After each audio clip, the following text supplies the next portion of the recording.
মাগুরা জেলা পুলিশ কর্তৃক 7 জন ভুয়া সিআইডি সদস্য আটক। মাগুরা শ্রীপুর হতে নারী অপহরণের চেষ্টা ব্যর্থ। তো আমাদের এই যে একটি সফল একটি অভিযান, সফল একটি অর্জন। 26 তারিখ রাত, দিবাগত যে রাত, সেই রাত 1টার দিকে আমাদের নাকল ক্যাম্পের ইনচার্জ মালিক, এসআই মালিক ও আমাকে ফোনে অবহিত করে, স্যার একটি মাইক্রোবাস সন্দেহজনক ভাবে এদিক সেদিক ঘোরাফেরা করছে নাকল এলাকায়, নাকল পশ্চিম পাড়াতে। তো আমি ওকে বললাম যে ঠিক আছে, ওদের গতিবিধি পর্যবেক্ষণ করো, তোমরাও ওদেরকে ফলো করো।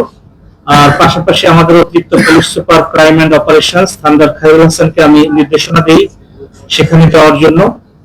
তো নির্দেশনা পেয়ে থান্ডার খায়রুল হাসান, শ্রীপুরের অফিসার ইনচার্জ এবং নাকল ফাঁড়ির ইনচার্জ, নাকল ক্যাম্পের ইনচার্জ মালিক, তাদের এই 3 জনের নেতৃত্বে, আমাদের খায়রুলের নেতৃত্বে একটি সফল অভিযান পরিচালনা করা হয় এবং সেই মাইক্রোবাস হতে 7 জন ব্যক্তিকে, যার মধ্যে একজন নারী ছিল, আমরা সিআইডির পোশাক অর্থাৎ যে কোটি থাকে সেই কোটি পরিহিত অবস্থায় গ্রেপ্তার করা হয়, যাদের কাছে আমরা একটি খেলনা পিস্তল পাই। পরবর্তীতে তাদের পুলিশ হেফাজতে নিয়ে আসার পরে তাদের জিজ্ঞাসাবাদে জানা যায় যে আমাদের শ্রীপুরের যে নাকল, এই নাকল এলাকাতে শ্রাবণী নামে একজন নারী, যার 1 বছর আগে বিয়ে হয়েছিল তার স্বামী মোস্তাকের সাথে, মোস্তাকের সাথে। তো সেই মোস্তাকের সাথে বিয়ে হওয়ার পর আবার পরবর্তীতে তার সেখানে ডিভোর্স হয়ে যায় এবং পরবর্তীতে বিয়ে হয় তার ঝিনাইদহ সদরের শিমুল নামে এক ব্যক্তির সাথে। তো সেই ব্যক্তির বিয়ে হওয়ার পরে আবার তার প্রথম যে স্বামী, সেই স্বামী তাকে আবার নিয়ে চলে আসে। সেটা ঘটনা হলো 7 থেকে 10 দিনের মধ্যে তাকে আবার সেই তার প্রথম স্বামী তাকে উদ্ধার করে নিয়ে চলে আসে। তো চলে আসার পরে এই সংক্ষুব্ধ দ্বিতীয় স্বামী যে, সে একটি পরিকল্পনা করে যে কি করে তার এই স্ত্রীকে আবার সে ফিরে পেতে পারে।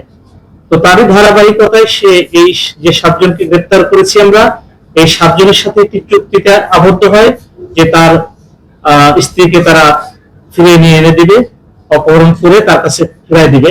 তো তারই অংশ হিসেবে গতকাল রাত 1টার দিকে এই ঝিনাইদহ থেকে এই সংঘবদ্ধ চক্রটি সিআইডির পোশাক পরিহিত অবস্থায় এবং একটি খেলনা পিস্তল সহ এই শ্রীপুরের নাকুল এলাকাতে আসে এবং তারা সেই বাড়িটি মূলত খুঁজতে থাকে।